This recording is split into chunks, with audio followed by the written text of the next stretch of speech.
Bem-vindos ao BLT de hoje. BLT, Bíblia, Literatura e Teologia. Porque se a Bíblia é o nosso alimento, uma boa teologia acompanhada de uma excelente literatura é o tempero que torna o nosso alimento ainda mais gostoso. O BLT, ele acontece em primeiro lugar pelo canal do YouTube, o endereço está aqui, juntamente com o endereço do Facebook, também ele aparece nas plataformas de podcast de Spotify e Deezer. Então nos acompanhe em qualquer uma das plataformas, se inscreva e também coloque aí as atualizações para que você então faça parte do nosso BLT e das outras atividades, outros podcasts que nós temos também à disposição de todos.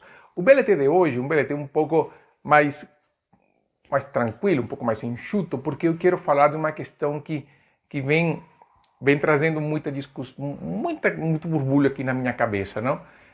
Uma das coisas que eu percebo hoje, quando nós falamos um pouco da secularização da fé, e pensamos também da maneira de por que a nossa pregação e a nossa vida não têm sido tão relevantes no mundo de hoje, me faz ver um comentário que eu li que foi atribuído a Ian McKellen, aquele Magneto do filme do X-Men, Magneto antigo, não o novo, que ele falou que, ou pelo menos a fala que se atribui a ele, é que ele falou que a Bíblia deveria vir com uma nota na capa que fale que tenha cuidado que é um livro de ficção. Esse tipo de comentário, mesmo não sendo dele, é muito comum hoje a respeito das escrituras, sobre a suficiência das escrituras, sobre a importância das escrituras para a nossa vida como cristãos, na nossa vida como pessoas. Nós cristãos acreditamos nas escrituras, acreditamos na palavra de Deus, nós cremos que a Bíblia é a palavra de Deus, que ela é inspirada por Deus, é a suprema revelação de Deus, ela é inerrante em todo o seu conteúdo, e ela tem aquilo que é necessário para conhecer de Deus, ou seja, o que nós precisamos de Deus está nas Escrituras, somente nela. A Bíblia é suficiente para explicar e entender o coração, o caráter de Deus, e tudo o que Deus queria revelar, revelou através das suas Escrituras. Nós acreditamos nisso, é a base da nossa fé, porque o que nós conhecemos de Jesus, conhecemos através das Escrituras. O que nós conhecemos de doutrina é através das Escrituras. O que nós conhecemos sobre o testemunho da igreja primitiva é através das Escrituras. O pensamento de Paulo, o pensamento de Pedro, o pensamento de Tiago, o pensamento de Judas, o pensamento de João, o pensamento do autor de Hebreus está nas Escrituras. Também estão os escritos de Lucas, de Mateus, de Marcos. Está também o testemunho do Antigo Testamento todo, da grande quantidade de escritores do Antigo Testamento: Moisés, Davi, os filhos de Corá, Salomão, Asaf, Neemias, Esdras, Josué, todos os profetas, Isaías, Jeremias, Ezequiel, Daniel, Oséias, Joel, e aí lá vai, não? Até Malaquias. Então nós temos nesse contexto maravilhoso que são as Escrituras, nesse livro, que são vários livros, são 66 livros, nós cremos que ela é a suficiente e absoluta palavra de Deus. Mas surge aquela coisa: por quê? Porque nós, como igreja, como cristãos, nós não temos dado esse impacto no mundo nos dias de hoje.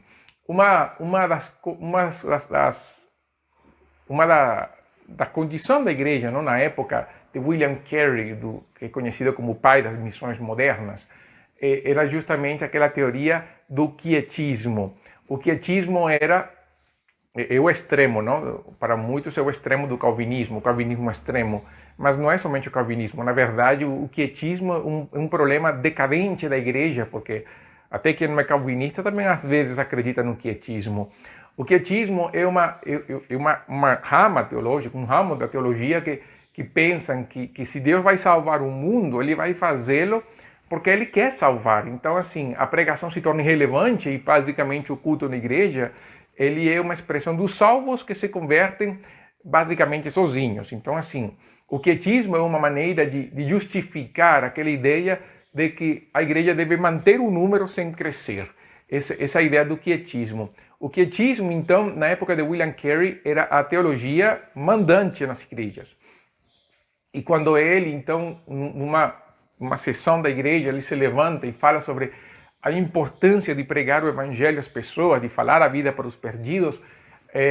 Um dos líderes da igreja, um ancião, se levanta e fala assim: ó, jovem, que senta ali, porque se Deus vai salvar o mundo, ele vai fazer isso com ou sem a sua ajuda. Isso trouxe, claro, no coração de William Carey, não o desânimo, mas muito pelo contrário. Ele foi encorajado a continuar, e quando ele pregou aquele texto de Isaías, quando fala estende as estacas das tuas tendas, e ele fala que nós devemos pensar grandes coisas para Deus, Deus usou essa pregação para sensibilizar essa mesma igreja. O que trouxe essa mudança no coração da igreja? Que no final a igreja aprovou então a abertura da primeira sociedade missionária, sendo William Carey o primeiro missionário a sair por essa junta missionária. Por isso que ele é o pai das missões modernas, porque se cria uma junta missionária que trabalha na divulgação e no sustento dos pastores, dos missionários, assim como acontece nos dias de hoje. Então, o que trouxe essa mudança no coração da igreja? O que fez? O que tornou isso diferente? E eu penso que isso poderia nos dar uma ideia do que nós poderíamos fazer hoje, justamente perante essa decadência. Em primeiro lugar, nossa como igreja, da falta de vocação evangelizadora e discipuladora, inclusive dentro do nosso contexto batista no Brasil.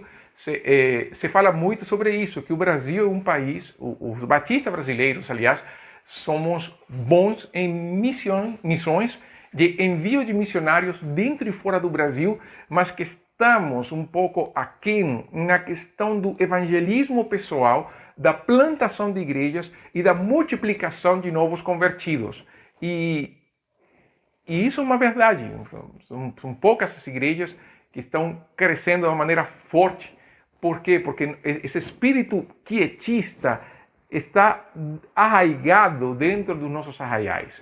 É verdade que nós temos igrejas que crescem, pastores e líderes comprometidos, membros de igreja que evangelizam e proclamam o evangelho. Isso é uma grande verdade, mas também é uma grande realidade de que nem todos fazem isso, nem inclusive nas igrejas que crescem, nem todos participam disso. Isso se torna relevante e preocupante. Mas o que William Carey fez? E o que a Bíblia vai mostrar? Em primeiro lugar, oração. Orar. Por quê? Porque quando nós entendemos que nós somos chamados por Deus como povo de Deus para proclamar o Evangelho, nós precisamos orar para que o poder do Espírito desça sobre nós. Foi o que Jesus falou para os discípulos: olha, fiquem em Jerusalém até que sejam revestidos do poder do alto. E quando veio o Pentecostes, a pregação de Pedro foi tão impactante que nessa mesma hora 3.000 pessoas se converteram. O que foi a mudança de um Pedro que era uma pessoa que tinha, junto com seus amigos, trancafiado as portas de Jerusalém quando Jesus morreu, e uma vez que, mesmo que Jesus ressuscitou entre os mortos, nós vemos no capítulo 21 de João, ele indo com seus amigos de volta a Galileia para pescar. Qual foi a mudança de Pedro? Foi o poder e a presença do Espírito Santo na sua vida. Eles tiveram o conhecimento de Jesus por 3 anos, eles andaram com Jesus por 3 anos. E mesmo assim, isso não foi tão impactante que os levou a pregar o Evangelho. Vejam isso. Eles passaram 3 anos com Jesus. Eles viveram 3 anos com Jesus. Mas o poder do Espírito não tinha descido sobre eles. Eles precisaram do poder do Espírito para tomar essas palavras de Jesus, se tornarem carne na vida deles, realmente, e viver aquilo para proclamar esse Evangelho. Nós precisamos desse poder do Espírito. E o que nós vemos hoje é justamente uma intelectualização da fé. Nós como igreja brasileira, vamos falar de igreja brasileira, que é o contexto em que eu vivo, estamos num período em que estamos mais ou menos andando os mesmos passos da igreja da Europa e da igreja dos Estados Unidos. Nós estamos agora num processo de intelectualização da fé. Nós estamos criando bons materiais, estamos criando boa literatura, estamos tendo uma ampliação do conhecimento teológico e estamos, inclusive, dialogando com a filosofia, estamos dialogando com a política, estamos dialogando com a ciência a respeito da fé. Mas até que ponto uma intelectualização da fé está se revertendo numa ou está influenciando a minha vida como um todo. A minha vida com relação a Deus, a busca pelo seu reino, a procura do poder transformador do Espírito Santo na minha vida, na luta contra os meus pecados pessoais, na luta pela pregação do Evangelho, até que ponto a intelectualização da fé se traduz em conversões, vidas transformadas e o poder do Espírito sendo derramado. Nós temos esse conflito dentro das nossas igrejas, porque por um lado vem aquela pregação de que o cristianismo não é religião, mas é uma vida. Mas esse é um pensamento que, na verdade, ele é perigoso. Porque, sim, ele é uma vida, mas é uma vida fundamentada no conhecimento do Filho de Deus. O cristianismo também é doutrina. E a doutrina muda a vida. Nós não podemos pensar que a doutrina é nada. E não é assim. Por isso que nós temos tantas heresias e tantas loucuras dentro do nosso meio. Porque ninguém está olhando para a Bíblia do jeito que ela é. Como a nossa regra de fé e prática. E quando nós tentamos intelectualizar a Bíblia, o problema de intelectualizar a fé demais é que acaba tendo, como algumas vezes lemos e ouvimos, que a Bíblia está sendo interpretada de acordo com a filosofia e o pensamento daquele que está querendo ler. Quer dizer, a Bíblia está sendo atualizada e revista de acordo com o pensamento filosófico e ideológico daquele que está lendo. Então a Bíblia não mais interpreta a cultura. A Bíblia não mais condena a cultura. Na verdade está acontecendo o contrário. A Bíblia está sendo interpretada à luz do contexto cultural em que nós estamos vivendo. E isso tira essa eternidade das Escrituras. Que nós precisamos ver a Bíblia dentro do contexto na qual ela foi escrita, a interpretação que os próprios autores bíblicos deram, e a raiz dali eu vou aplicar o princípio eterno à nossa realidade. Agora, se eu quero aplicar a interpretação pós-moderna, que é uma interpretação que não se fundamenta no olhar antigo, mas no olhar moderno, eu vou entrar naquilo que se chama o cancelamento. Vou cancelar um monte de textos porque eu vou entender que hoje não podem ser interpretados como eram antes. E aí eu entro então nas maiores heresias do mundo. Então a primeira questão é a oração. Nós precisamos orar para que o poder do Espírito venha sobre nós. E por outro lado, em segundo lugar, nós precisamos voltar à suficiência das Escrituras. As Escrituras são suficientes, do jeito que ela está, do jeito que ela é suficiente para todos. A Bíblia ela é suficiente e nós precisamos voltar a essa suficiência das Escrituras. Quando eu vejo as Escrituras, eu vejo nela a palavra de Deus, eu vejo nela a revelação de Deus, eu vejo que ela é suficiente para ensinar, ela é suficiente para salvar, ela é suficiente para conhecer Deus na sua plenitude, naquilo que Deus quer se revelar que Deus se revelou, naquilo que Deus quis manifestar ao homem. É ali que eu vejo as Escrituras, é ali que eu vejo a suficiência de Cristo, a proeminência de Cristo, a supremacia de Cristo, é ali onde eu vejo o meu pecado sendo manifesto e a cruz que está ali justamente como o único meio pelo qual Deus forneceu salvação. A morte de Jesus na cruz, o juízo do meu pecado, o pagamento da minha dívida foi ali na cruz. Quando eu olho para a Bíblia como a palavra de Deus, eu vou colocar a Bíblia acima de qualquer ideologia, acima de qualquer pensamento, acima de qualquer filosofia, acima de qualquer ciência. Esse era basicamente o pensamento também imperante no período patrístico, na Idade Média, de que a teologia deveria ser a base, a raiz de todo o pensamento filosófico, de toda a ciência. Eu tinha um professor que falava que a teologia é a rainha das ciências.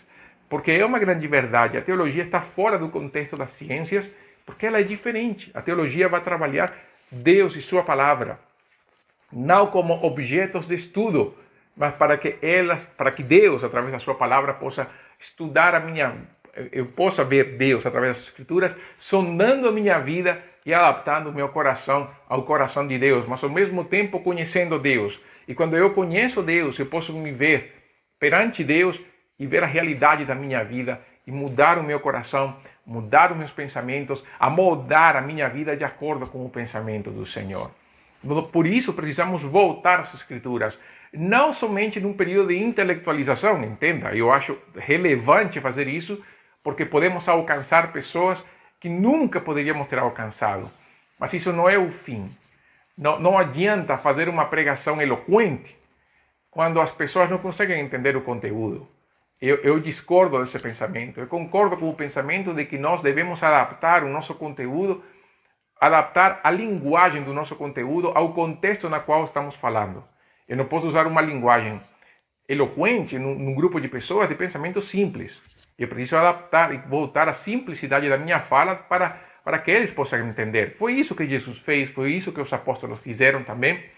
Eles fizeram isso. Você vê o discurso de Pedro, o discurso de Paulo, são discursos, o conteúdo é o mesmo, a contextualização é diferente.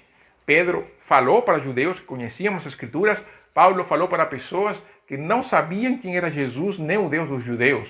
E ali então Paulo teve que fazer uma pregação, uma abordagem diferente, mas falar do mesmo conteúdo. Nós precisamos fazer isso. E em terceiro lugar, nós precisamos ter a ciência de que a nossa vida depende do Senhor. E esse é o ponto mais difícil, porque acreditar na suficiência das Escrituras e em Cristo é basicamente voltar à doutrina, é rever doutrina, e isso vai ser fácil, mas viver isso na pele, na carne, internalizar isso e mudar a nossa vida de acordo com isso é a parte mais difícil. Mas para isso Deus deixou o Espírito Santo, para nos santificar, para nos levar à presença de Deus, para que nós possamos ter esse tempo de intimidade com Deus. E quando alguém fala, assim, tipo Ian McKellen, que fala que a Bíblia é um livro de ficção, ou tantas pessoas que estão com um pensamento liberal nesse sentido, esse liberalismo moral, ou esse liberalismo teológico, que são duas coisas diferentes, mas que no final eles combatem as Escrituras no sentido negativo. Nós precisamos, então, dar uma resposta bíblica, mas que seja tão relevante que quando as pessoas olhem para nós, entendam que o que nós estamos dizendo é uma verdade, porque nós estamos vivendo isso. Foi o que aconteceu com os próprios apóstolos. Os fariseus, quando viram as palavras dos discípulos nos primeiros capítulos de Atos, eles repararam num detalhe, que os discípulos eram pessoas que não tiveram estudos formais, não foram aqueles que entraram nas sinagogas para se tornarem rabinos, eram pessoas normais, simples, porém uma característica é que eles andaram com Jesus.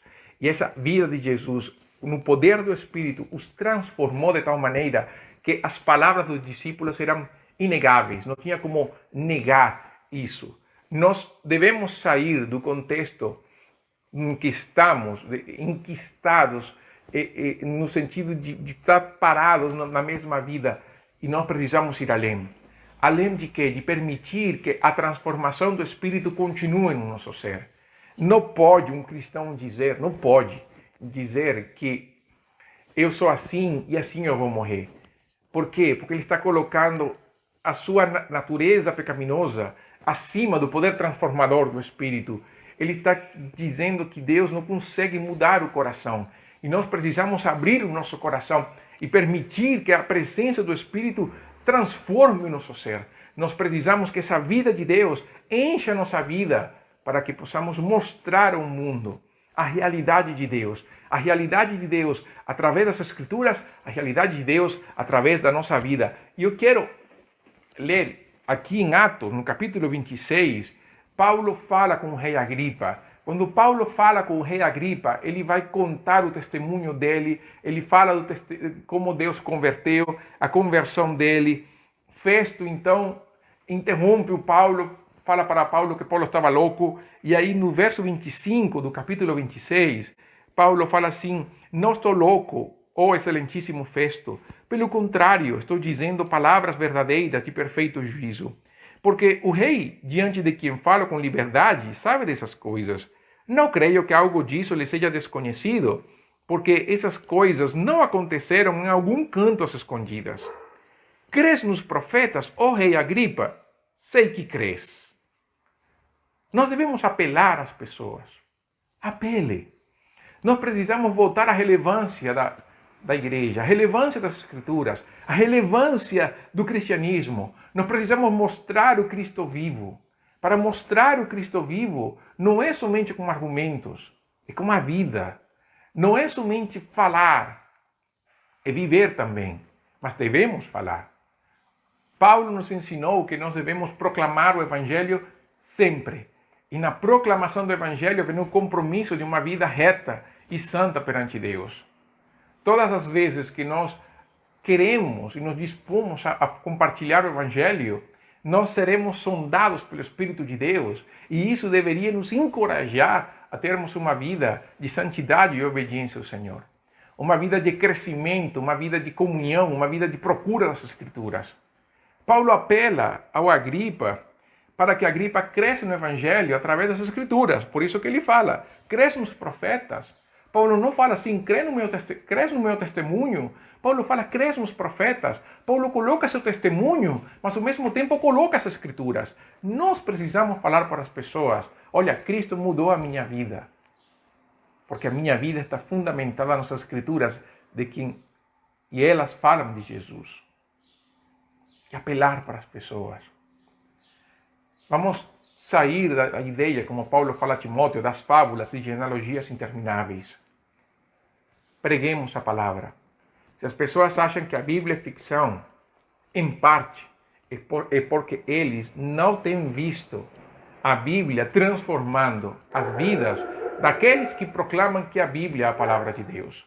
Então vamos fazer o seguinte, vamos demonstrar, através do poder do Espírito e da palavra de Deus, que a Bíblia tem todo o poder de transformação. Permitamos que esta palavra se transforme em vida nas nossas vidas.